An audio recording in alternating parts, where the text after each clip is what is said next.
Hi guys, and welcome to the first podcast in a series of podcasts, but done by the Casually Hardcore team. My name is Ansid, or Bruce, and with an auto attack until you re-clicked the ability. Yeah. And that slight lag was really annoying, and I tend to click on the Slayer monster quite a lot, and I know Stu sees me doing it, and he's like, "Why do you do that?" But it was from lag back in the day. Oh God, back in the day. RuneScape Classic. We're reminiscing here as well. So So we're gonna have a montage of the old school. yeah, of standing at, I don't know, what did we used to do back in the day? Oh, Death dear. spotting. Did you ever do that? Death spotting. Death spotting. You'd get like a gang of like 12 people standing in the wilderness, all on the one spot. Oh yeah. So you just look like there's one guy there. And then they'd all come out and just And then multi-combat you down. Just multi-combat in one. It was a death spot. It was so epic.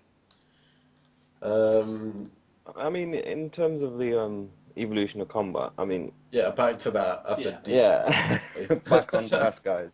Yeah, well, I don't know, because you were saying about it, it could be a hindrance in the long run.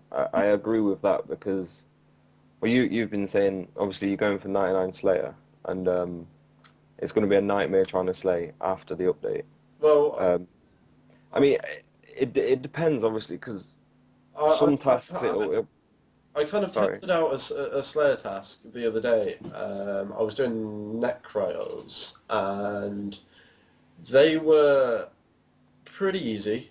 I've not got a lot more to say about that other than the fact that the abilities lag.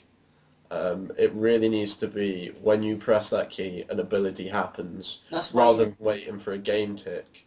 Or just add the ability that even if you're clicking something on your inventory, that ability is still going to happen. It doesn't cancel out. That's what the hotbar's for, with the binding of the keys. It's going to make questing a whole lot easier with that. You know, from switching from I know you've got your F keys, which will switch to different panes over, but then you combine it to like, I'm assuming you combine it to eat an item of food. You combine pots on it. You can bind it to so many different things. It will make it so much easier, especially for player switching. Yeah. Yeah, you can track pretty much anything on it. The only other thing I would like to see is having a floating one that you can move to another area of your screen. Because above the chat box, it really does clog my screen, even though I'm playing on a 32-inch screen. It's getting cluttered, and I want some way to clean up. Like with my minimap, I use it to get to and from places. Why can't I hide my minimap whilst I'm somewhere that I know where I'm going, and I could sort of know the area? I really don't need my minimap to be showing 24/7. If they made the minimap float, so you could move it around, it would cripple the bots as well. Yes. Because obviously it's no longer a static thing. Yeah. It'd be a dynamic object.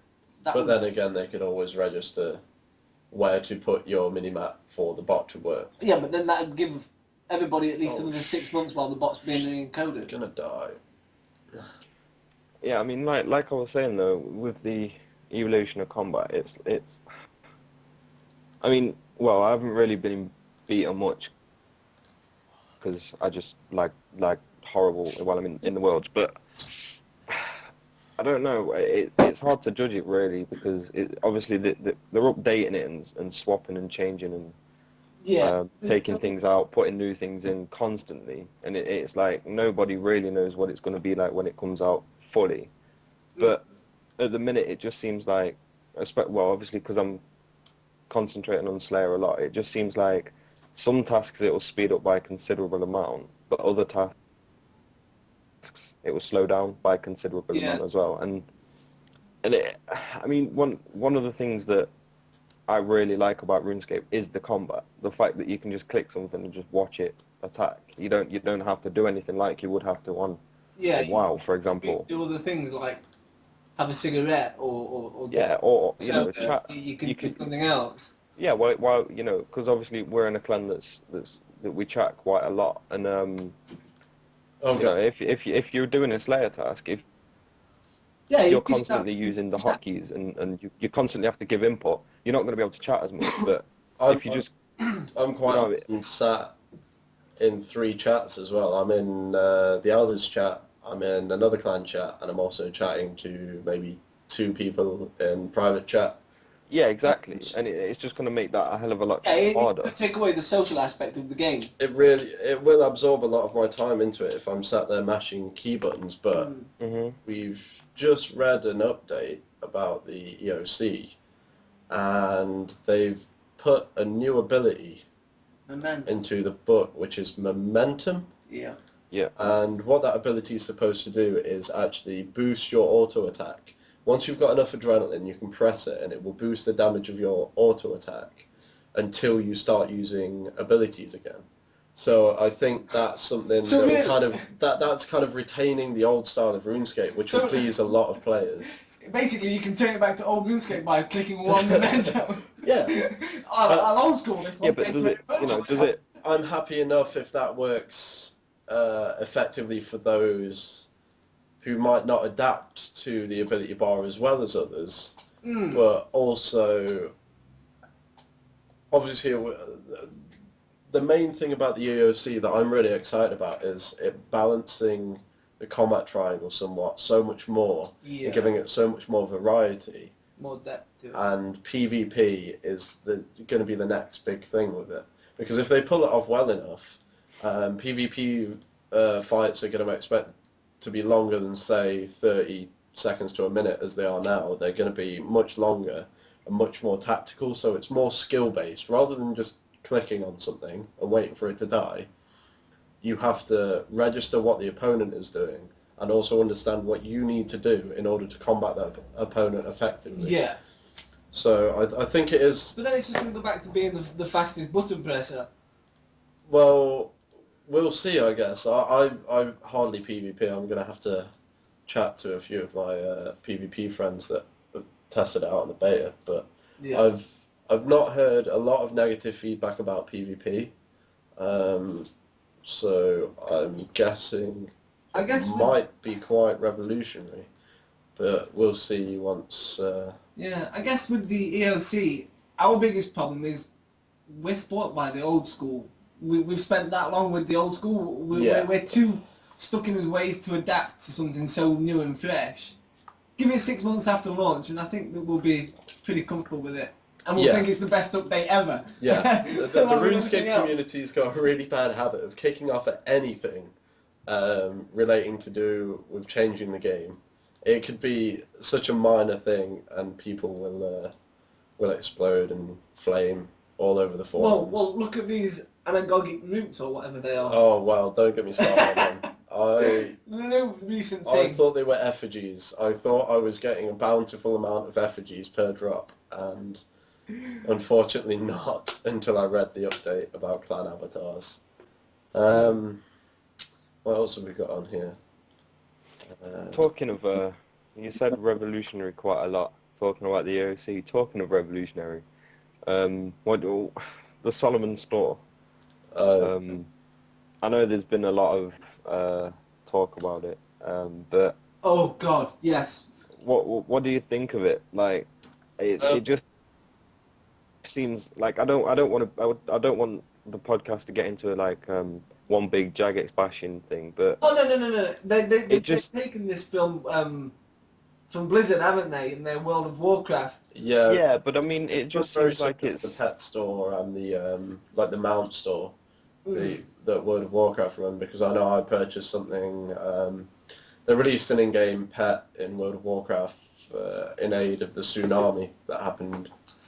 Things like that, it can be quite beneficial. I do agree with, but that's quite cool. But RuneScape, I don't know if it's a place that belongs. I really wish they would kind of just take the more professional outlook. It seems like a childish, rushed update, and I know that obviously it's real world trading in a nutshell. It really is, and it's against their rules. They it is and it isn't really. I have more of a backseat opinion on this because any of the items released through Solomon's store are not actually giving an in-game advantage. So if they want, then you're right. They're not. to give to Jagex and give them sort of extra support for the development, then more power to them. But it's whether that money is being spent on the development of good updates or more of this Squeal of Fortune stuff that's gone on. The Squeal of Fortune, once again, that's real world trading. That does give a significant advantage in game. With all the land you can get. You know, like, I mean, you said, I agree that it doesn't give you an in-game advantage, but it's still, it just, to me, it just seems like money grabbing, and it seems like, you know, what is the point of releasing just a ton of vanity items? There's going to be people out there that want all of it, and Jagex know that there are people who do enjoy having a lot of vanity items, and it just seems like they're kind of playing on the fact that people want to look good while they're playing. Yeah. I do enjoy making my character look as cool as possible. It's a big thing for me in RPGs to look very unique. Yeah, I mean, unique. Same. You're wearing like really common Bando's armor there. Yeah, I think every man and his dog's got Bando's. Well, this is like my slayering outfit. I have various outfits for different things. I'm unique, but I'm wearing mass-produced armor that everybody else has built today. I mean, you know, it's the same for me. Like, it's the same for me. I like to look good while I'm playing the game, but I'm not going to spend real world money looking good in a game. It just doesn't make sense. And you know, it just seems like since IVP have taken over, they've got the highest percentage now. Since they've taken over, it just seems like everything Jagex do at the minute, every update they bring out is pretty much just another money grabbing technique. I mean, you know, the Squeal of Fortune, when that first came out, you didn't have the option to buy spins on it, and that was kind of, you know, when you didn't have the option to buy spins, it was kind of like, oh, okay, well, it's just, you know, it's just like a try your luck and see if you get anything good sort of thing. But now you can buy the spins. It's like, well, so basically what you're telling me is I can spend this money and just go and spin and gamble and see if I can get a huge XP lamp or 10 huge XP lamps and get several levels just by putting more money into the game, and that doesn't. So that just doesn't. It just doesn't seem fair to me. It means obviously people who have got more money IRL can basically buy themselves a 138, and that, yeah. You know, that Someone was telling me that if they spend about $1,000, you can on the Square of Fortune on spins, you can pretty much max out your character. Really? Yeah, and that doesn't seem fair to me. I'm sure there was something about the lamps giving less XP now than when they were first released. Don't quote me on it. I thought it was based off your current level. But it is still based off your current level. I mean, when I log in and I manage to get a medium XP lamp, which is quite rare, I usually get all the chunk off the wheel, which is why I hate it even more. I mean, if it went in my favour, maybe.